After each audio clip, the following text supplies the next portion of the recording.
Hello viewers, and thanks for tuning in.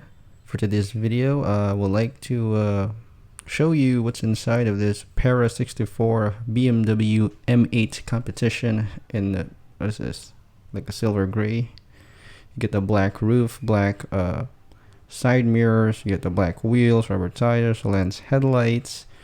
This is pretty much very detailed. I think it's in the same price point of as a mini GT in some sort. But the wheels, oh man, this is bad. The axle seems to be too wide. It wiggles a lot. Closer inspection of the wheels, it looks stunning really. That is as good as it gets. This is just one of BMW's, dare I say it, fabulous looking wheels. And Para64 absolutely nail it, except for the long axles. The paint quality is good. There is no orange peel to it.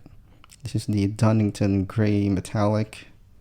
It looks really nice. The black roof, I think there's some orange peel there, some scratches, but they're not really bad. The lines are deep, especially the door handles.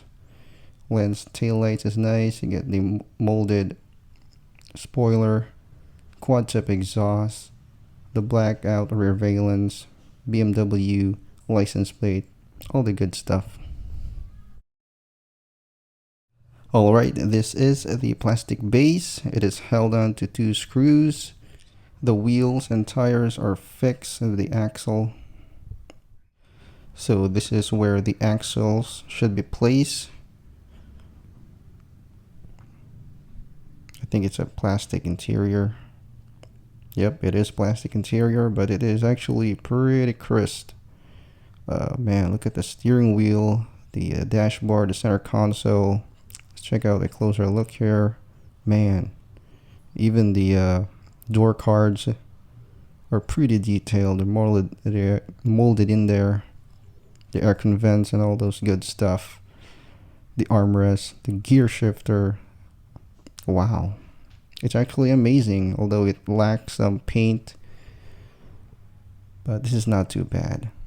Alright, this is the last piece, the metal body with the plastic windshield. It's a one piece as well. I think it's glued in there. But I like the black trim on the windows. The B-pillar. I mean, it really looks nice. I have no complaints about the overall execution of the casting. And that's what's inside of this BMW M8 by Para64. It's actually pretty great, save for the long axles that wiggles around. Yeah, I'm digging it. But for all of you though, what do you think of this? Leave your thoughts in the comment section below, and I'll see you in the next video.